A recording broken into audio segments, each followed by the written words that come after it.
J-E-L-L-O. The Jell-O program, starring Jack Benny with Johnny Green and his orchestra. The orchestra opens the program with It's No Fun.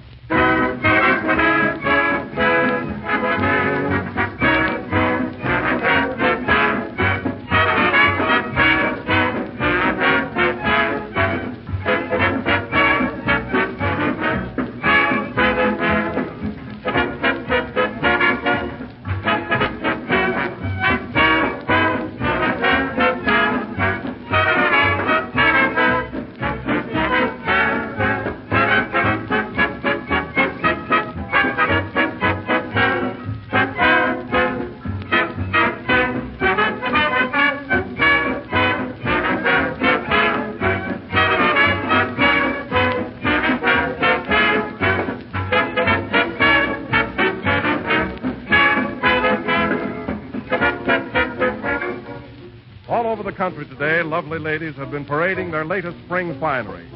It's one of the highlights of Easter, this display of new fashions, this brilliant array of colors. But in all their springtime brightness, the colors of Easter cannot surpass the glowing colors of Jell-O. However, Jell-O is much more than just a gay, good-looking dessert. It's a downright delicious one as well. It was always delightful, but nowadays Jell-O tastes twice as good as ever before. That real fruit flavor is put there by a modern secret process and sealed right in so that it can't get out.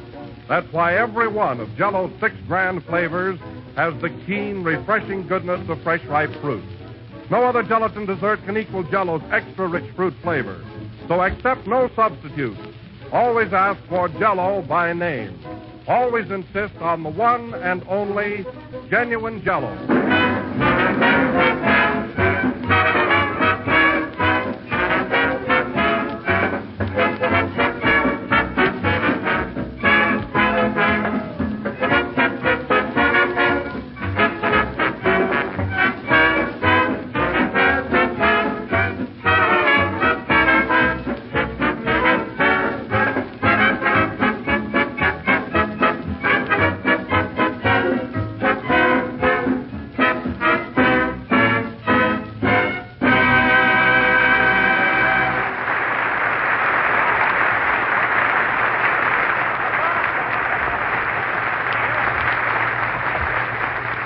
And now we bring to you from Cleveland the pride of Waukegan, the idol of California, Ohio's favorite son, Jack Benny of New York.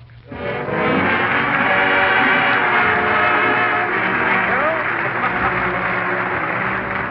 you. Well, Jell-O again. This is Jack Benny coming to you from all over the country. Listen, Don, as long as we're here in Cleveland, why did you let on that I come from New York? Well, don't you? Yes, Don, but I had a swell gag all worked out about Cleveland. You nearly spoiled it. Oh, I'm sorry, Jack. Look, Don, there's a famous street here called Euclid Avenue, see? It's known all over the country. Euclid Avenue, eh? Yeah, now you ask me how I like Cleveland. All right, Jack. How do you like Cleveland? Well, Don, I love my wife, but oh, Euclid. Oh, boy. Wow. Boy, am I hot tonight? Yes, sir. Are you killing you? Well, anyway, folks, we're here in Cleveland and having a great time. Oh, by the way, Jack, how are you doing at Low State Theater this week? How am I doing? Why, Don, haven't you read the reviews, the notices? They're terrific. Look, I just happen to have this write-up. I usually throw them away, you know. Where is it? Right here, pinned to my pocket. Well, let's see it. Oh, it's nothing much, Don. The usual stuff. You know. Here, read it. Oh, yes. This week, Low State Theater offers the outstanding show of the season. On the screen, Myrna Loy gives a magnificent performance in that sparkling romantic film, Petticoat Fever. Read on, Don. However, for sophisticated comedy, debonair personality, and gay That's nonchalance, Don. Gay nonchalance, we also have that smooth, suave comedian, Robert Montgomery.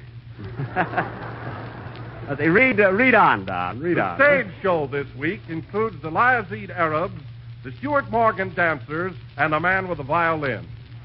That's me. That's me. Congratulations, Jack. Oh, Don, it's the same everywhere I go. It means nothing, really. Hello, Jack. Oh, hello, Mary. I was just showing Don the write-up I got in the paper. Can I have it, Jack? I want to give it to my father. Why? He's got a hole in his shoe. Oh, yeah? Well, my shoes come first. Say, Mary, you should read that write-up. Well, what's so funny about it? It's a knockout. Yeah? Oh, yeah? You leave Jack alone. He's got more talent in his little finger than you'll ever have. I don't believe it. Neither do I, but that's what he told me. That a girl, Mary. Shut up. Oh. It's a nice way to talk on Easter Sunday. But you look swell, Mary. Is that a new spring outfit? Uh-huh. Do you like it? I sure do. Who gave it to you? You did. I did. Say, that was darn sweet of me. Did I give you anything else? I haven't decided yet. Oh. Well, if I do, let me know, won't you? Oh, sure. Hello, Jack. Here I am, large as life and twice as tempting. Well, hello, Kenny. Say, where's your Easter outfit? Oh, I'm wearing it. You look the same to me. Mary, do you notice any change in Kenny? Sure, he had his hat blocked. Oh, yes. Now I notice it. Look, Mary, he's got a flower in his buttonhole, too. Get it? Is that what it is? Yeah, is it funny looking? What is it, Kenny? A violet or a carnation? Oh, I don't know. It fell off a lady's hat. Well, anyway, Kenny, you look fine. You're some dresser. Oh, thanks, Jack. You know, you wear swell clothes yourself. Oh, I don't know. Of course, I do pride myself on the way I take care of my suit, Jim. That suit looks like you forgot to take it off the hanger. Yeah, you nearly killed that joke, too. Oh, well, anyway, folks, it's Easter, and I want to tell you it's nice to see people out in their new spring finery, new hats, new dresses, new suits. And don't forget Jell-O's new extra-rich fresh fruit flavor. Remember, it tastes twice as good as ever before. Well, that's a nice Easter greeting. Yeah. Hey, Jack, that reminds me. I wrote a poem about Easter. Mary, will you stop writing those poems? That's the only trouble with this program. Well, just listen to this one. All right, all right. Easter's here but once a year, even as you and I. Uh-huh. A rag, a bone, and a hank of hair.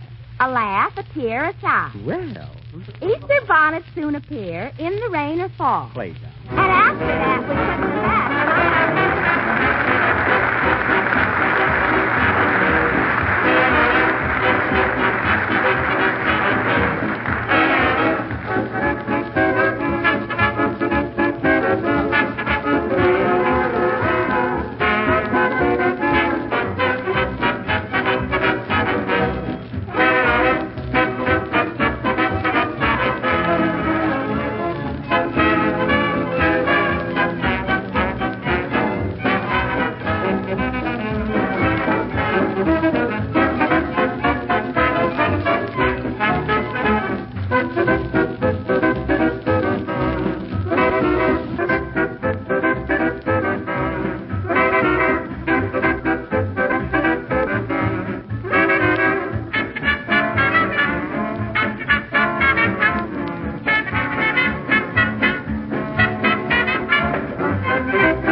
So the man worthwhile is the one who can smile on a happy Easter day. Hey, hey. That was Mary Livingston by Johnny Green and his orchestra. That's the last poem I'll ever write. You see? They like that, huh? Well, anyway, that was Goody Goody, played by Johnny Johnny. Well, really, that was swell. I don't know, Johnny. You know, your music does something to me. Oh, I'm sorry, Jack. Oh, I didn't mean it that way. You know, Johnny, there's something about you when you stand there leading that orchestra that, oh, I don't know. There's a word that fits you, and I just can't think of it. It's, how about genius? Well, that's cute, yes. I really had another word in mind, but genius will do. I mean, Mary, what are you laughing at? Imagine a genius with a haircut. Mary, listen, don't forget the struggle behind Johnny's musical education.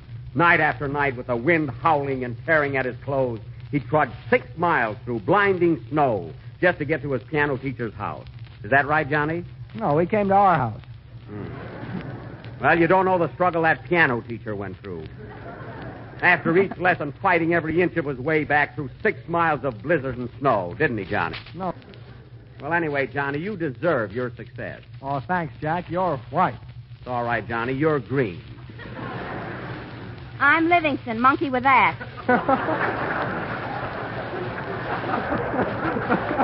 Well, that finishes this routine. Say, Johnny, how do you like Cleveland? Are you having any fun here? Oh, sure, Jack. I have lots of friends in town and relatives, too. Oh. Yeah, by the way, where are you stopping?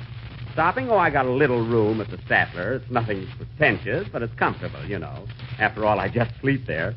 Where are you living, Johnny? Oh, I'm there, too. Of course, I've got quite a large room. Well, you've got quite a large orchestra.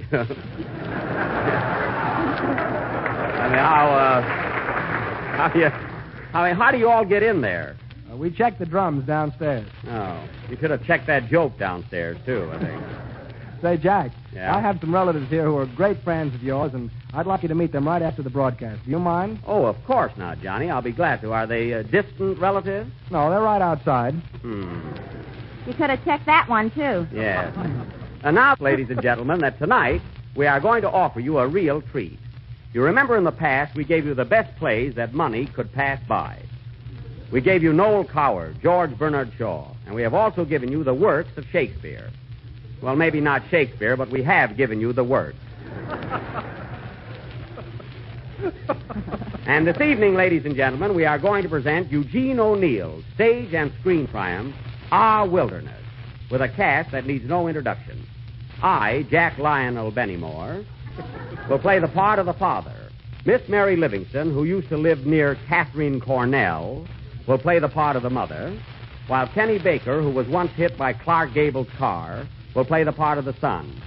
Don, do you like the part of the uncle played by Wallace Beery? Yes, and I like strawberry, raspberry, cherry, orange, lemon, and lime. Just for that, you can't be in it. Nah. Oh, Mary, while Kenny is singing his number, you better rehearse a little bit. You know, that's a pretty important part you've got there. Oh, yeah? I don't need rehearsing. I was in a stock company for the past 3 months at the Princess Theater in New York. Mary, the Princess Theater has been closed for 2 years. Oh, no wonder I didn't get any applause. Well, anyway, folks, tonight we are presenting Our Wilderness. The scene is the home of the Bennies, the time right after Kenny Baker's song. Oh, by the way, Kenny, do you think you can play the part of... I don't know, but I'll try. Sing, Kenny.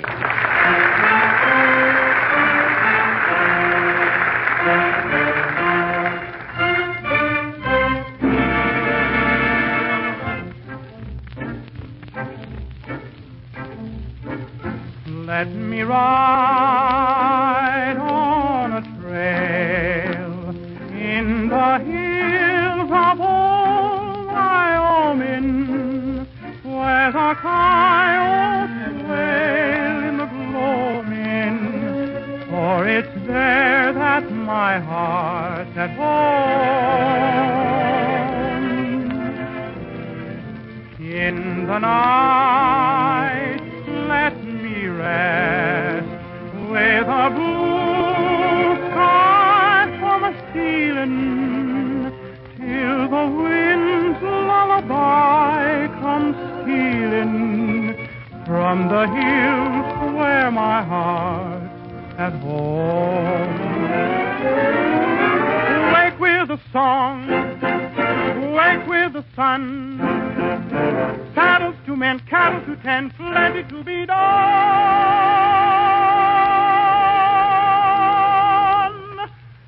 Let me live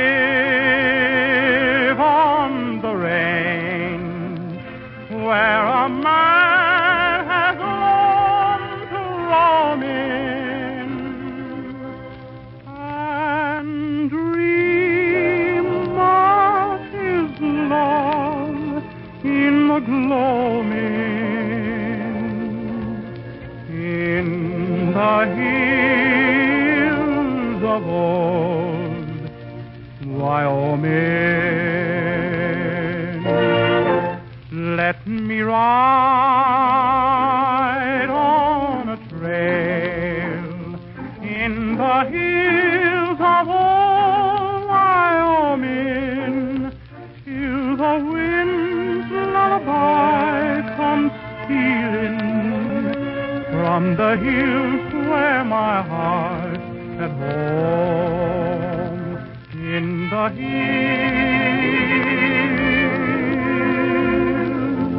in the hills,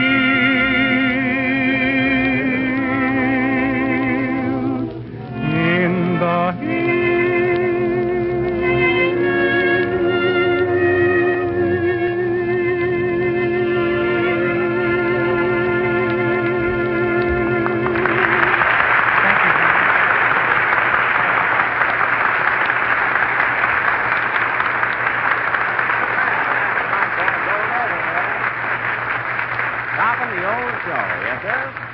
That was Kenny Baker singing In the Hills of Old Wyoming. And now we bring you our version of Eugene O'Neill's masterpiece, Our Wilderness. The scene is a small town in New England years and years ago, when children were seen and not noticed. Now, as the scene opens... what was that noise, Mary? O'Neill just turned off his radio. Oh, well. Curtain. Music, John.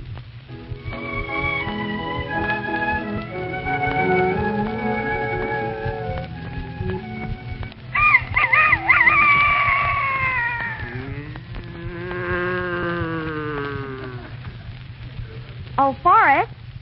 Forrest, Yes, Teresa. where's our son Wilderness? He ain't home yet. Here it is, 8:27, and that boy of ours is still gallivanting around. Well, don't worry. He's a good boy and smart, too. He got the biggest marks in his school and stood at the head of his class. Well, where he got the marks, he had to stand.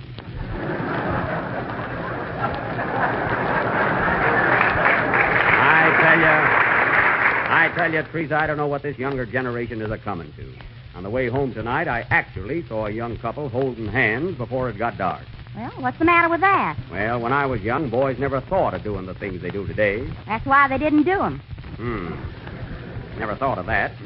You know, Pa, I've been thinking, you really got to talk to Wilderness and tell him the facts of life. He's going on 29. Guess you're right, Ma. He ain't a child anymore. Has he got a shaving mug? Yes, but he never shaves it. You know, I have a suspicion he's a-raising a beard. Are you sure, Pa? No, but when he comes in, I must stash him. Ooh. That hurt me, too. Yeah. But that boy's at the age now where he must be protected. Yes, Pa, and it's up to you to talk to him. Gosh, Ma, I don't know what to tell him. Why don't you ask the voice of experience? No, not tonight, Teresa. I feel kind of drowsy. Drowsy? Yes. My mistake. Come in. It's Uncle Ferncliff. Hey, give me a glass of water, please. Well, what's the matter, Uncle? Make it 2 glasses. Why, what's wrong? First, I got something to tell you. I got bad news for you. You don't mean you come to live with us? It's worse than that. Do you know that Simpson girl who wears high heels and smokes cigarettes? You mean Annabelle Simpson? That's the bimbo. How do you know she smoked a cigarette? There was lipstick on it when I picked it up. What, lipstick, too? And that's not all, Forrest. Would you believe it? Your son has been writing her letter. He has? Surprise, eh? Yes. I just found the love letter. Look at that fancy stationery. I feel that material. Not bad. And you say my son wrote this letter? Yes, indeed. Here it is. It says, Dear Annabelle. Wait. I can tell from the beginning of that letter this ain't going to be fit for a woman's ears. Do you want to leave the room, Teresa?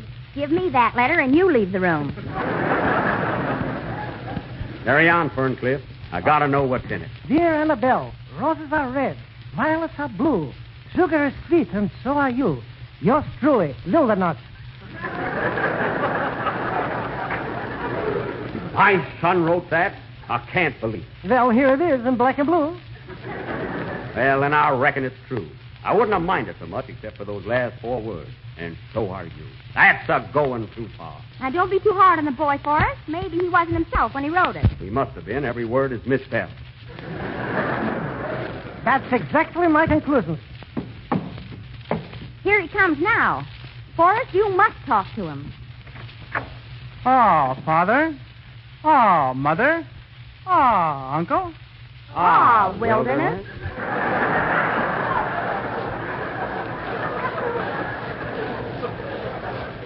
Young man, do you realize what time it is? 9:13. Exactly.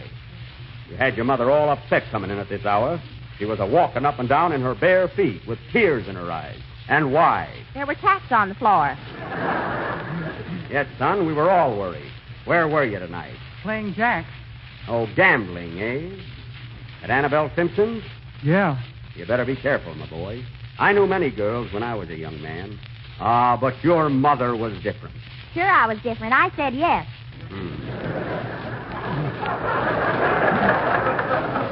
Wilderness, Uncle Ferncliff found a love letter you wrote to Annabelle. What do you say to that? Oh, gingerbread. Watch your language, son. Did you have a drink before you came home? Yes, Father. A malted milk. A malted milk, eh? Was there an egg in it? Well, Answer me, son. Was there an egg in it? yes, Father. That's the last straw. But I couldn't help it, Father. I couldn't help it. I was driven to it. I don't care how you got there. It doesn't matter. You don't know the ache of a lonely heart. I asked Annabelle for a lock of her hair, and she told me to jump in the lake. Did you do it, son? Yes, but it wasn't there. Well, I can understand that. When your mother first turned me down, I drank a glass of iodine. Was there an egg in it? Leave the room, Teresa. I'm going to have a talk with Wilderness about the facts of life. Well, I hope you learned something. She infumigated. Come here, son. You're getting at the age now when you ought to be told some of the facts of life. Sit down, my boy. I am sitting down. Then stand up. You're going on 29 and approaching manhood. There are a few things you ought to know. Gee, it's a thrill. What is it, Dad? Wait a minute. Lock that door and shut that window. Yes, Pa. Now close that transom. Yes, and turn off the steam. First, I'm going to read you that letter you sent to Annabelle. I'm scared. Listen to this. Dear Annabelle, roses are red, violets are blue, sugar is sweet, and so are you. Yours truly, Wilderness. Gosh, did I write that? It wasn't Eugene O'Neill. Quiet, I'll handle this. Ah, Wilderness, how would you feel if you got a letter like that? I don't know, Dad, but I can find out. How? I'm going to sit right down and write myself a letter. Write yourself a letter, son? And make believe it came from you. Millions of soldiers across the sea fighting for democracy. I'm going to say those things so sweet. Hot doggy. That will knock me off my feet. Yeah, man. With kisses at the bottom. Gee, I'm glad I got 'em. Write and say, I hope you're feeling Sophisticated lady, you're better. a fascinating baby. And sign with love the way you do. My honey do. I'm going to sit right down and write myself a letter. And make me